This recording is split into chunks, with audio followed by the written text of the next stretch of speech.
The book that they talk about is called From Superman to Man, and he was a Pullman porter, so he got to travel, up and down. I think it was on the east side, and it was an interesting trip for a lot of guys who got to do that, because when you were in the north, it was very, it was still kind of racist, but like people wouldn't be as open about a black person sitting next to a white person. But as the train starts to move south, you start getting looks, and then people might say something to you. And if you're a Pullman porter, you have to be a little bit tactful. Sometimes you would let somebody know maybe they might want to segregate themselves. And so he wrote this book, which is basically autobiographical. It's about a Pullman porter who meets this Southern senator who's very, very smart, but he expresses all these racist views. And this Pullman porter is just listening to him, and he has a lot of research that he's done from Europe about the ancestry of the Negro and how they came into Europe, how they came into America. So he has like facts, scientific facts that kind of disprove a lot of racist theories. And so he's constantly dispelling everything that this guy says, and eventually they start talking about personal things, and he sees that this guy's, he's very classy, he seems like he's well educated. And I just thought that the way that Rogers went about fighting racism was kind of like, you have Marcus Garvey, who's very fire with fire, very adamant, and Rogers' way was much more subtle. But in the long run, he left this great body of work that really tackles racism head on, and I try to draw from that. One of the things that I really liked about the dynamics between the first wife and the second wife and Garvey, and it's just that the cause was more important than any feelings that people might have had. When Garvey came to see my character, Ashley, I feel like there's a lot of hurt, between the relationship. He left me for my best friend. Amy Johnson came on their honeymoon with him as a photographer, and then ended up with him. So it's literally one of those things. We all grew up together. We all were really good friends, and but at the end of the day, what was most important was the UNIA and the cause, and really understanding that if someone like Marcus Garvey had actually made his way to Africa, the potential really was that Africa would own Africa's resources.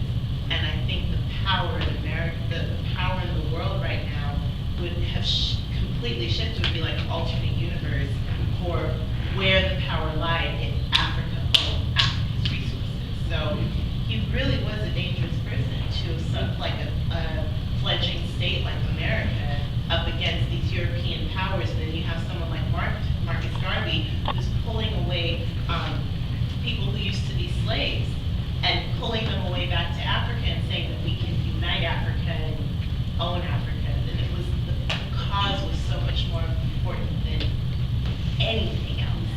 Anything. I think also with Amy Jocks, she doesn't necessarily say they were friends.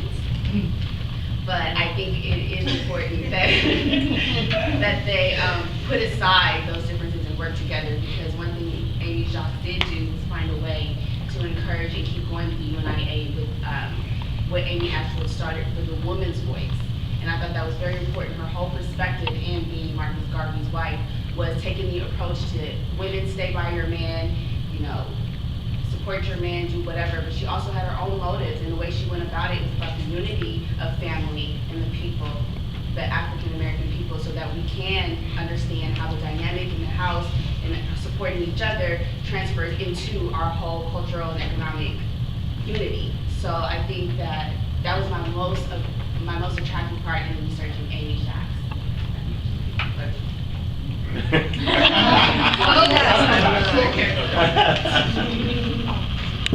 Thank you so much for going into that, because it was so interesting watching both of you at the struggle of caring for the movement, and then the inner dynamic about the wives. That was handled so beautifully. That was real strong. So we really loved that. But I'm also interested in the agent Amos, who worked with J. Edgar Hoover. How did you feel in that role of working with Hoover to get Marcus Garvey? Well, I tell you, I thought a lot about Agent little bit with Melvin about him, and they had a photograph of him. And I was totally surprised at how much we looked alike.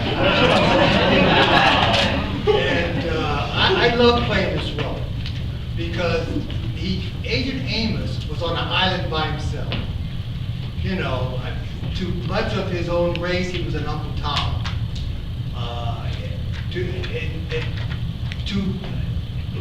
With Hoover, as you can see, there was such a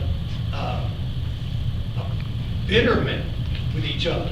I mean, they totally didn't like each other. And the way Michael played Hoover, I mean, he played him every line. I could see he didn't like this guy, Amos, and which drew more attention on me and myself and my heart and my spirit, that I didn't trust this guy, I questioned this guy. But Amos was a very interesting guy because he was very ambitious. And he really, his heart was in a good place. His heart was in a very good place. I really felt that. But he was by himself. He had no one to turn to, no one to cry, put his head on their shoulder. I mean, you know, who could he turn to? No one, you know. So he could even turn, you know, he was put upon Hoover. He was put upon Hoover. Hoover had to accept him, and Hoover needed him, obviously, to try to get to Garvey. And Amos needed Hoover to get to a higher position. And Amos really wanted to get Garvey out of the way because he felt Garvey was conning and stealing from the Negro, the black race. So it was a very interesting character, yes. And one other thing about Amos that we didn't get in here is the fact that Amos' best friend was Theodore Roosevelt, President Theodore Roosevelt. And when President Roosevelt died, Agent Amos was at the bedside. And Roosevelt considered him to be the greatest shot, the greatest shooter, the marksman that he ever mentioned. And also, subsequently, you may have heard about Murder Incorporated back in the 1930s, where the mob was hiring people. Agent Amos was the agent who led that effort and stopped it. Michael, why don't you take it? Come on, Mike. So I'll jump Tell me in. about my prize. So kind of along the lines of what Jonathan was saying is, Amos wasn't actually the only black agent that Hoover inherited from Roosevelt. There were several others, but just to show the level of disdain he had, he almost made it his personal mission to make several of them go through literal hell. He treated them as glorified valets and personal assistants, gave them really menial tasks, and just anything he could do to debase him. Going off your question earlier about kind of what attracted me to the role is the idea of, this is, depending on where you go in the play, anywhere from 20 to 30 years before even the armed forces was assimilated and allowed to mix together as far as the races. So one of the major themes is just how all these characters, especially between Garvey and Hoover, is they have their morals and what they hold to be true and okay, but the lengths they're willing to go to against those morals to achieve their goals. Will the ends justify, or will the means justify the ends? And for Hoover, who, one of his chief mentors growing up and kind of really coming into his professional life was a pretty high up member of the KKK.